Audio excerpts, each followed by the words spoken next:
Colonel Marcus Hale had seen enough chaos in war zones to last a lifetime, but nothing prepared him for the chaos that came from a flashing blue light in his rearview mirror on a quiet Virginia highway. Driving home, after a long week at the Pentagon, he had been looking forward to nothing more than a hot shower, a quiet dinner, and maybe a phone call with his daughter at West Point. Instead, he lifted his eyes to the mirror and muttered, "Not tonight." He slowed the car and pulled over. His SUV was spotless, his uniform ironed with the precision of a man who spent 26 years in service, and his papers were in perfect order. There should have been no reason for a traffic stop. Still, the police cruiser behind him flashed aggressively, the siren dying only after he'd come to a full halt. Marcus took a slow breath. "Stay calm. Let's get this over with." The officer swung open his door with an attitude that hit the air like static before a storm. He strutted toward the SUV with heavy boots and a hand already resting on his holster. Unnecessarily, Marcus noted. The man was young, mid-30s maybe, with a shaved head and a jaw set in a challenge. He tapped the window with 2 fingers. Marcus rolled it down. "Evening, officer. Is there a problem?" The officer didn't answer. He looked at Marcus the way people inspect a stain on a shirt, irritated and ready to blame someone. License and registration. Marcus handed them over without argument. The officer barely looked at the documents before narrowing his eyes. "This your vehicle?" "Yes," Marcus said. "It's registered under my name. Looks expensive." The officer's tone sharpened. "What do you do for a living?" Marcus had answered this question 100 times at airports, checkpoints, and sometimes even classrooms. But tonight, something told him this wasn't curiosity, this was accusation. "I'm an Army colonel," he replied evenly. The officer snorted. "Yeah? And I'm the president." Marcus felt the old patience tighten in his chest. "You can check the ID, officer, it's all—" "I said step out of the vehicle." Marcus hesitated. "May I know the reason for this stop?" The officer took 1 step closer. "You people always got questions. Step out. Now, you people—" Marcus heard it clearly. He'd heard it in countries, far from home, and he'd heard it here too. But it always stung, not because it cut deeply, but because it came from a place so small and unnecessary. He got out slowly, hands visible. Years of training kept him calm, never escalate, never give a frightened man more fear. The officer walked around him, eyes crawling over the uniform, the name tag, the ribbons, the rank. Marcus watched the moment confusion cross the officer's face, just a flicker, before resentment replaced it. He stepped back and barked, "Put your hands on the hood." Marcus blinked. "Officer, I haven't. Do IT?" The sudden shout echoed across the empty road. A couple passing by on bicycles slowed, watching with concern. Marcus placed his palms on the hood, feeling the metal still warm from the drive. The officer began patting him down aggressively. "What are you really doing out here, huh? Stolen car? Drugs? You think that costume makes you untouchable?" "Costume," Marcus repeated quietly. "This uniform isn't a costume. I've served this country." "Oh, spare me the speech," the officer snapped. "No way you're a colonel. No way someone like you drives a $70,000 SUV unless something shady's going on." Marcus clenched his jaw. "Check my ID. Call my base. You'll have your answers." "Oh, I'll call all right," the officer said with a sneer. "And when this turns out to be a fake, you're going to jail for impersonation." Marcus closed his eyes briefly. "Lord, give me patience." The officer marched back to the cruiser to run the ID. Marcus stood still, the cold breeze brushing against his uniform. He wasn't afraid. He was angry, an anger that didn't flare but burned slow, deep, and weary. He'd fought for this country. He'd watched soldiers bleed for it. And still, moments like this reminded him how uneven the ground was for some of its citizens. Inside the cruiser, the officer typed loudly, muttering to himself. Marcus watched his posture stiffen. The officer froze. Then he sat up straighter. Then he swallowed. Then he stared back at Marcus as if seeing him for the first time. Because the name Colonel Marcus Hale didn't just sit in a military database. It triggered something else. A flag. A clearance level. A note. Do not obstruct. Contact immediate superior. The officer stepped out slowly, but before he could say a word, his radio crackled with urgency. "Unit 42, do not detain that driver. Repeat, do not detain that driver. Secure location and stand by for Pentagon command." The officer's face drained of color. Marcus didn't move. He didn't have to. Officer Grayson stood frozen beside his cruiser as the radio crackled a second time, louder, sharper, carrying the weight of someone far above his pay grade. Unit 42, confirm you have visual on Colonel Hale. Do not engage. Pentagon personnel are en route. The voice wasn't asking, it was commanding.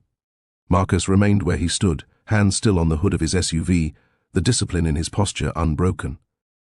His face carried no fear, only the tired patience of a man who dealt with ignorance before and learned not to bend to it. But inside, something in him tightened. He'd hoped the situation would resolve with dignity. But the Pentagon stepping in this fast meant one thing. Someone somewhere had seen the flag on his ID and assumed he was in danger. Officer Grayson stumbled closer, each step stiff and hesitant. "Yes, sir. There seems to be some sort of, misunderstanding," his voice cracked. The arrogance from moments earlier had dissolved into a shaky apology he couldn't quite form. Marcus turned slowly. "Is that so? I didn't know who you... I didn't realize... You didn't need to know who I was," Marcus said quietly. "You just needed to treat me like a citizen." Grayson flinched. The words struck harder than a shout would have. He opened his mouth to respond, but the screech of tires cut him off. A black government SUV sped toward them from the direction of DC, headlights blazing. Grayson backed away instinctively. The SUV stopped with military precision. 3 men in Pentagon security uniforms stepped out, their expressions sharp and focused. The lead agent, a stern woman with silver hair pulled into a tight knot, approached Marcus immediately. "Colonel Hale," she said with crisp respect, "are you safe?" "Yes, ma'am," Marcus replied. "I'm fine." She turned a cold stare toward Officer Grayson. "Explain what happened." Grayson swallowed hard. "Routine stop, ma'am." Vehicle looked suspicious, and I didn't realize. "You didn't realize he was a colonel?" she snapped. "No, ma'am." She stepped forward, her voice icier. "Did you realize he's a decorated war officer with level 7 clearance? Did you realize detaining someone with top security involvement jeopardizes national defense operations? Did it occur to you to conduct even a basic ID verification before escalating?" Grayson's face paled further with each question. "Ma'am, I was just doing my job." Marcus stepped in, not to protect the officer, but to keep things professional. "Agent Carter, I appreciate the support, but let's keep this proportional." She nodded, though her jaw remained tight. "Understood, Colonel." But Pentagon protocol was already in motion. 2 more SUVs arrived, then another. Within minutes, the quiet Virginia roadside looked like the staging ground for a classified operation. Officers bikers who'd passed earlier had stopped across the street, watching in stunned silence at the sudden presence of armed federal personnel. Marcus looked at Grayson. This all could have been avoided. Grayson opened his mouth, but no words came out. Back at the county police station, chaos erupted. The chief stormed out of his office, his face red but his hands trembling with panic. "What do you mean Pentagon vehicles were dispatched? What do you mean he put his hands on a colonel?" he yelled at his staff. An officer nervously explained everything. "Sir, they're bringing Colonel Hale here now, and Pentagon Command wants to speak with you directly." The chief sank into his chair. Oh God. Phones rang non-stop. County attorneys, state officials, even the mayor's office calling to ask why they were receiving emergency military liaison briefings. "This is a disaster," the chief groaned. "If they escalate this, we'll be on national news by midnight," one officer whispered. "Sir, the colonel isn't just any colonel. He worked on Operation Stonebridge. His clearance is nearly black level. If Pentagon thinks he was harassed, don't finish that sentence," the chief barked. Back on the roadside, Agent Carter addressed Marcus quietly. "Sir, they've been instructed to prepare the station for your statement. Pentagon Legal is already involved. We're treating this as a potential civil rights violation and obstruction of federal personnel." Marcus sighed. He hadn't wanted this. He'd only wanted to go home. "I'm not looking to ruin careers," he said, "but I won't ignore what happened either." Agent Carter nodded. "Understood. But the Pentagon has zero tolerance for incidents involving its senior officers, especially ones racially motivated." Grayson looked up sharply. "Ma'am, I swear, I didn't." "Officer," she interrupted. "Save it for the investigation." Marcus studied the man for a long moment. Grayson wasn't evil, not even close. Just blind, careless, and full of assumptions that controlled his actions more than the law did. "Let's go," Marcus finally said. "I'll give my statement." Agent Carter opened the SUV door for him. But before Marcus stepped in, another radio call burst through every law enforcement channel in the region. All units, be advised. Pentagon Command has initiated Level 3 oversight, effective immediately. County jurisdiction is suspended, pending federal review. Every officer froze. Grayson's face crumpled, and Marcus realized this was no longer just a traffic stop. It was a federal storm, and it had on. The moment Colonel Marcus Hale entered the county station, the atmosphere shifted so sharply that even civilians waiting in the lobby felt it. Conversations halted, phones lowered, officers straightened as if gravity had suddenly doubled. Marcus walked in calmly, but the escort of Pentagon agents around him turned every step into a silent announcement. Something massive just happened. The station chief, Chief Daniels, rushed forward, sweating through his uniform despite the cool air. "Colonel Hale, sir, welcome, welcome. We deeply regret the situation, truly, entirely unacceptable, unacceptable." His words tripped over themselves like scared animals trying to escape danger. Marcus offered a polite nod. "Chief Daniels, I'm here to give my statement, nothing more." But everyone in the room knew it wasn't nothing more. Not with Pentagon security standing guard at the doors, not with federal lawyers on their way, and not with the National Emergency Channel quietly activated for military oversight. The station felt less like a police headquarters and more like a courtroom awaiting judgment. Officer Grayson sat nearby, elbows on his knees, face pale. The fear had reached him now, not fear of Marcus, but fear of consequences. He looked as if every breath was borrowed. Marcus took a seat in the interview room. Pentagon agent Carter closed the door behind them, laid out a recorder, and nodded. "Colonel, whenever you're ready." Marcus inhaled deeply. He didn't embellish. He didn't dramatize. He simply stated the events, the stop, the hostility, the pat-down, the comments, the refusal to verify ID before escalating. His voice was steady, the tone of a man who'd given battlefield debriefings far more harrowing than a traffic stop. But the meaning wasn't lost. Every detail cut through the air with quiet authority. When he finished, Agent Carter nodded slowly. "Crystal clear, sir. Thank you." She stepped out, leaving Marcus momentarily alone with his thoughts. He stared at the wall, sterile, mundane, unremarkable, a strange place to find himself after decades of service. But then again, discrimination never chose grand arenas. It thrived in everyday corners. Outside the room, chaos brewed. Chief Daniels barked orders at his team. "Somebody bring me the personnel file on Grayson. I want his record, his training, every complaint he's ever had on my desk in 60 seconds. One sergeant whispered. "Sir, the Pentagon legal team is on their way. And CNN and Fox just called the front desk." The chief closed his eyes in agony. "Lord help me." Within minutes, a dozen reporters arrived outside the building. Microphones, cameras, vans, like vultures circling a wounded animal. The station's receptionist locked the doors. Inside, officers whispered nervously. "That's the Marcus Hale? The same one who led Operation Stonebridge?" "He's practically a legend. Half the Pentagon owes him their careers. We're finished. All of us." Meanwhile, at the Pentagon, the situation escalated further. The Secretary of the Army slammed a briefing file onto the table. A decorated black colonel, pulled over, harassed, and nearly detained, in uniform by a local cop, hours before briefing a classified operation. "Absolutely not." Generals murmured agreement. The Pentagon didn't take kindly to anything that jeopardized national operations, especially when it involved one of their own at such a high clearance level. "Activate the Civilian Oversight Board," the Secretary commanded. "Notify Justice, and someone get the governor on the line." The room scattered into motion. Back at the station, Marcus stepped outside the interview room, spotting Grayson pacing the hallway like a man waiting for a verdict. His hands trembled. His breath hitched. He finally turned to Marcus. "Colonel, please. I messed up, I know. Just tell them I'm not a bad person." Marcus studied him, not with malice, not with sympathy either, just clarity. "You're not a bad man," Marcus said softly, "but you made choices that could have destroyed someone else's life. You didn't see me as a colonel. You didn't see me as a citizen. You didn't even see me as a man. You saw what you expected to see. That's the problem." Grayson wiped his eyes, nodding helplessly. "I know. I know." Marcus didn't say more. It wasn't his job to soothe him.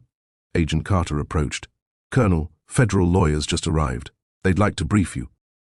Marcus nodded. But before he could take a step, the station doors burst open. Reporters shoved microphones forward. Cameras flashed.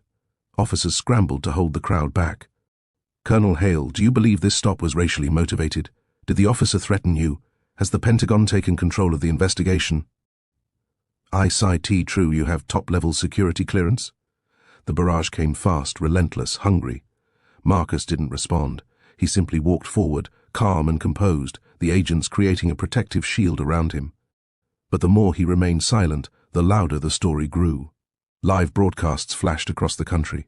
Breaking news: Black Army colonel detained by local police.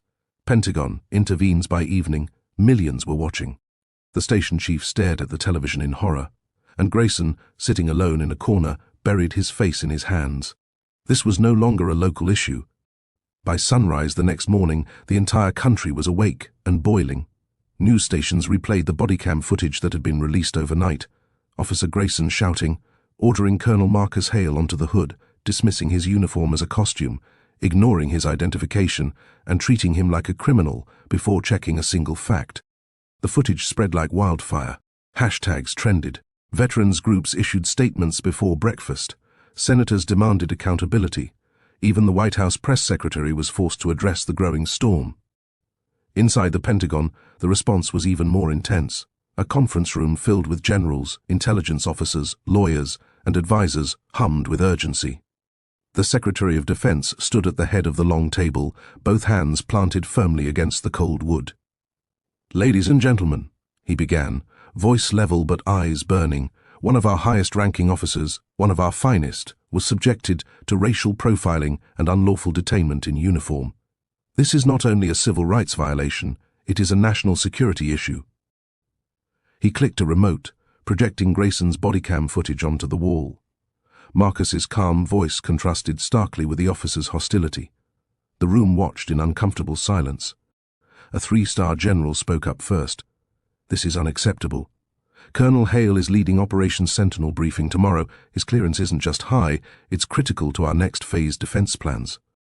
Another general added, "If a local officer can obstruct a colonel with that level of clearance, what message does that send to foreign intelligence agencies watching us? If they see internal disorder, they exploit it." A Pentagon lawyer nodded. "We already have calls from Congress demanding action. They want oversight. They want internal reviews. Some want federal charges." The Secretary of Defense raised a hand. "Fine. Then they'll get action." He turned to his deputy. "Prepare a formal federal intervention. Notify the Department of Justice and get the governor on a secure line now." Meanwhile, at the county station, Chief Daniels looked like he'd aged 10 years overnight. He stared at the phone in disbelief as the governor's office delivered orders. "Yes, sir." "I understand, sir." "Yes, sir, of course. Full cooperation. Yes, absolutely." He hung up and slammed both palms onto his desk. "This is a disaster. A full-blown federal takeover." His officers exchanged uneasy glances. None dared speak. Moments later, federal SUVs rolled into the police parking lot. Not just Pentagon agents this time, but Department of Justice officials and members of the Civil Rights Division. Their badges gleamed. Their faces were stone cold. Chief Daniels, the lead DOJ attorney, said, "You are hereby notified that your department is under federal review pending investigation into civil rights violations, misuse of authority, and obstruction of a federal officer." The chief nearly collapsed. "And where," the attorney continued, "is Officer Grayson?" Grayson stepped forward slowly. His hands shook and his voice trembled. I'm here. You're to be placed on administrative leave effective immediately," the attorney announced. "Your badge and weapon." Grayson looked at Marcus across the room. Marcus held his gaze, not cruelly, not triumphantly, but with the calm gravity of someone who had carried responsibility his whole life. Grayson handed over his badge, his weapon, and the last scrap of authority he had left. A short while later, Marcus sat in a secure conference room with the Pentagon legal team. Files spread across the table, reports, transcripts, legal findings. Agent Carter stood beside him.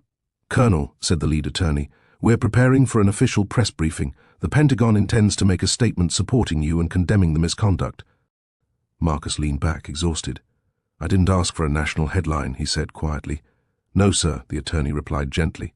"But when someone with your service record is treated this way, it becomes more than a personal issue. It becomes a statement about how the country treats its defenders." Agent Carter added, "The message is simple. You can't disrespect the people who protect this nation." Marcus nodded, though a heavy sadness still lingered in his eyes. He had devoted his life to service, to unity, to integrity. He never wanted to be the face of injustice, but maybe he didn't get to choose that anymore. Later that afternoon, the Pentagon press room overflowed. Cameras, reporters, microphones stacked like arrows ready to fire. The Secretary of Defense stepped to the podium. "Good afternoon. Yesterday, Colonel Marcus Hale, a decorated Army officer with over 26 years of service, was unlawfully detained and subjected to discriminatory treatment by a county police officer." A ripple of shock spread through the room. "This was unacceptable," he continued. "And the Pentagon will not tolerate actions that undermine the dignity of those who protect the United States." Effective immediately, the Department of Defense, in coordination with the Department of Justice, has initiated a full federal investigation. Reporters fired questions. Is the officer being charged? Was this racially motivated? Is the Pentagon filing civil action? Will Colonel Hale speak publicly? The secretary held up a hand. "Colonel Hale will not be making a statement today. He is focused on national security duties. And yes, federal charges are under consideration." The flashes exploded like lightning. In that moment, the country understood. This wasn't just a viral video. This wasn't just a bad traffic stop. This was the Pentagon striking back, with all its weight, all its power, and all its resolve. And the storm was far from over.